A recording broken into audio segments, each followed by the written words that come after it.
You know him, you love him. He used to work for me, but he escaped. Izard now with ACE scholarships. Thanks for having me. You miss a place? It's different, yeah. It's a special kind of place. You know, you go in and I work with you. It was special, so it's different, but I like it. It's a good shift. Special. Special. Special. Short bus special or? No comment. No comment. All right. ACE Scholarships has always been a great partner with the Independence Institute on promoting school choice. You're still a senior fellow with us at Independence because once you're in, you can't get out. Hotel California. Exactly. Talk to me about scholarships and the power of scholarships. When you say ACE Scholarships, first of all, what does that mean for people who don't know? Sure. So ACE is the largest scholarship granting organization in Colorado, which means that they are the biggest organization that's in the business of giving scholarships to K-12 kids, and specifically low-income K-12 kids who would like to go to a private school but wouldn't be able to afford it. And so ACE it's a really unique organization in that we've got the public school system in Colorado. We have all kinds of choice in there, charter schools, open enrollment, it's all there.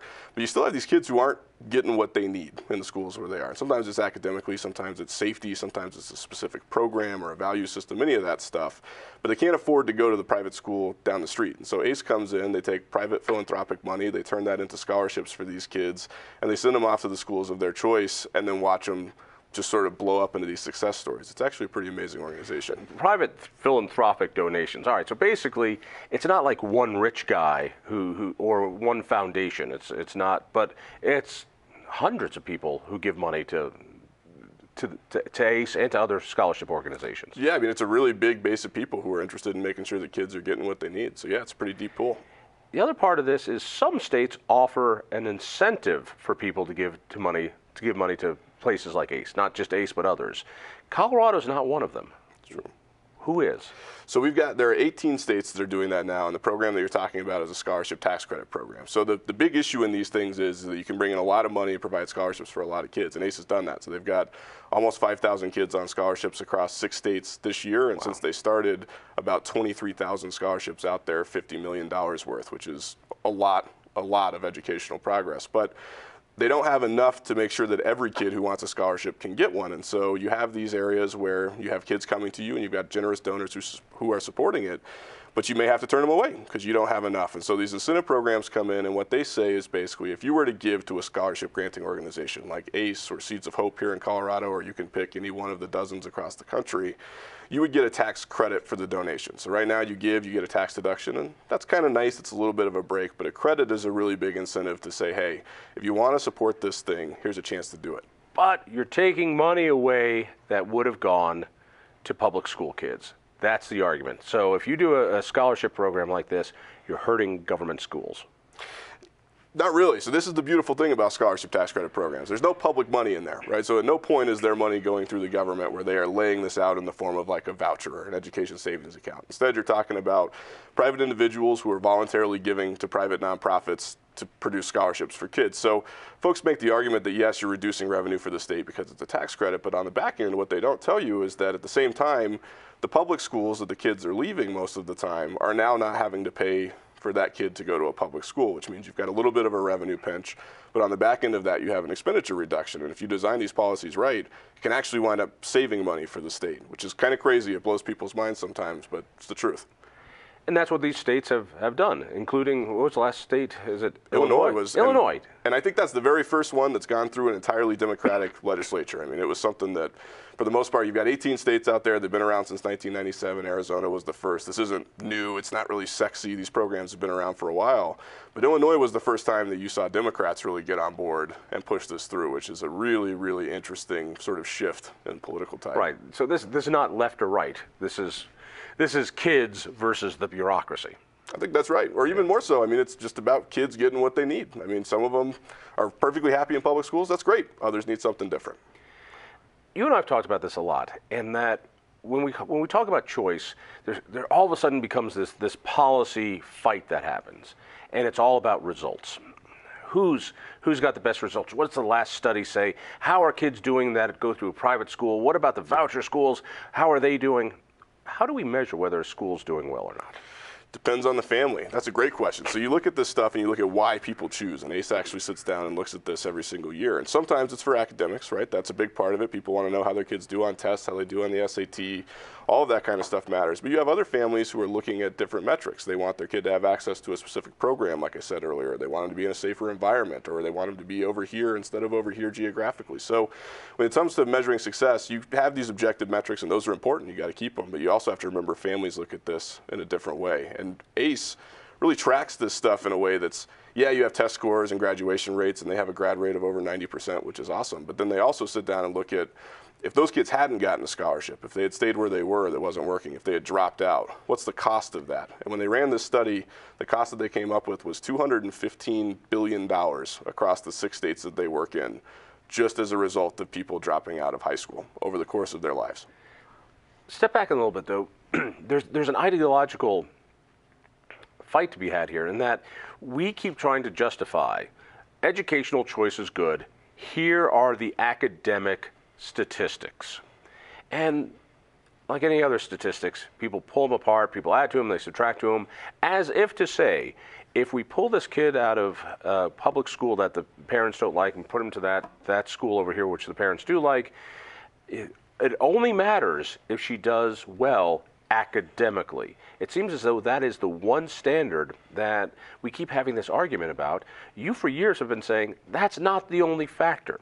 Put some meat on that. Give me an example. Yeah, it's not. So, I mean, for instance, you could talk to somebody who has a kid who hasn't done well in traditional high school. Maybe was on the verge of dropping out, maybe dropped out and needed to go back, and you have a situation where that kid might need to go to an alternative school that might be for students who have had trouble like that. He might be 20 years old instead of 18. It may be that his focus is getting out of school in a safe environment where he can produce career and technical education skills and be ready to go out and work. He's not looking to go to a 4-year college. He's not looking to have the highest ACT score, because that's not where he's going to go. So everybody's got a different story, right? I mean, we all know that. You talk to people, you realize everybody's a little bit different. And there are lots of people who care about how well you can read and write and how well you can do math, and those are skills you have to have. But you're right. I mean, there are people out there as well.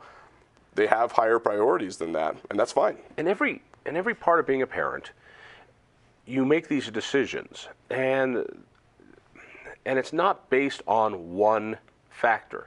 You know, it's not one ranking that does it, which is where you choose what your kid is going to eat, why you choose what they're going to wear, why you choose what doctor they're going to go to.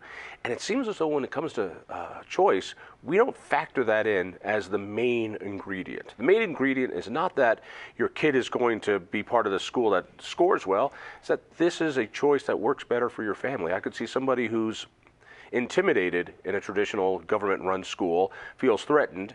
Maybe if they go to this other school, will they do as well academically? What if it was, no, by a little bit, not quite as well, but they feel safe and secure, and therefore they're less stressed out, they're less suicidal, they're part of a different group, and they're making better friends. Isn't that worth it? It is. And do we have to justify that? And you can't justify that on some sort of report. You can't, but even the reports that you get that come out and they say they're doing worse, and that, for the most part, really small differences. And so the question you asked is a good one, which is that if you have a kid who switches to another school and he's doing roughly the same in math and maybe a little bit worse in reading, but he doesn't have to worry about being injured at school or falling victim to gang violence or being bullied or any of those things, are we prepared as a society to stand back and look at that and say that that's a loss because there's been a little bit of a decrease over here, a little bit of a decrease over there? Now, that said, I will say, I think you can have both. I think you can produce schools and kids that are going to environments where they can succeed academically, and they're also getting the other stuff that they need. But you're right. I mean, people that live in these situations, they have very serious concerns that don't always have to do with how you're going to do on a standardized test. And particularly for all sorts of organizations, ACE or Seeds of Hope or Parents Challenge down in the Springs, it's not going to rich kids. You know, I think this thought is, you know, rich guys get to write something off on their taxes and they give money and their kids get to be the beneficiary of this, or their neighbor kid gets to be the beneficiary. How much of that happens? Almost none. I mean, you look at this, and the amazing thing is you have all of these philanthropists who are very wealthy people who give to produce good results and to provide success stories for kids that they don't know, that they'll probably never meet. Kids that are not making much money, they come from low-income backgrounds, they're often in these sort of urban and inner-city areas, and the donors, they're not ever going to know them, they're not going to meet them, but they want to make sure that those kids have an opportunity to go out and build a happy, independent life, and so they give, and I think that's incredible. It speaks really highly of them.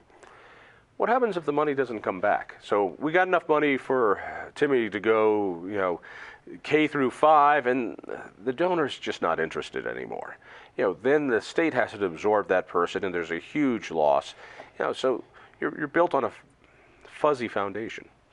It's a foundation of having to go out and do a whole bunch of fundraising. Your previous guest, I heard the same conversation. I mean, it's about being able to bring in enough money to make this a sustainable piece and a sustainable change, which is where you get to these public policies that you can put in place that make sure that you're going to have the revenue available to keep these kids in their schools. Because the last thing you want, like you said, is to pull a kid out in 5th grade and say, sorry, the tank's dry. That's not good enough. Can't let that happen. Bring it back to Colorado. I know you're now working all over the country, spreading the gospel, helping these organizations happen. What's the biggest challenge? In Colorado, I think the biggest challenge is politics. We've got this sort of purple state dynamic. We've got the Democratic House. We've got the Republican Senate. Nobody gets along with anybody else, and everything is very divisive because we deliberately make it divisive when we talk about it. So it's one of those situations where we all know what we want, which is great outcomes for kids, but being able to actually sit down in a room and have a real conversation about that, come up with a solution. How many traditional tough. Democrats, we've only got half a minute here, how many traditional Democrats are climbing on board on this? Very few. Really? I would like to see more. I think that there's a philosophical leaning against choice there that is something that we have to address, and it's probably a longer conversation than we have time for. But it happened in Illinois. It happened in Illinois. There's hope. Absolutely. It can happen. People want more information about ACE. Where do they go? They can go on to ascholarships.org, or they could always shoot me an email at rizard@ascholarships.org. And they can donate money as well. They can donate money as well. Ross, thank you. Listen for me on KHOW Radio. Read me in the Denver Post. Tell a friend about the Independence Institute. Just go to thinkfreedom.org, and we'll see you next week.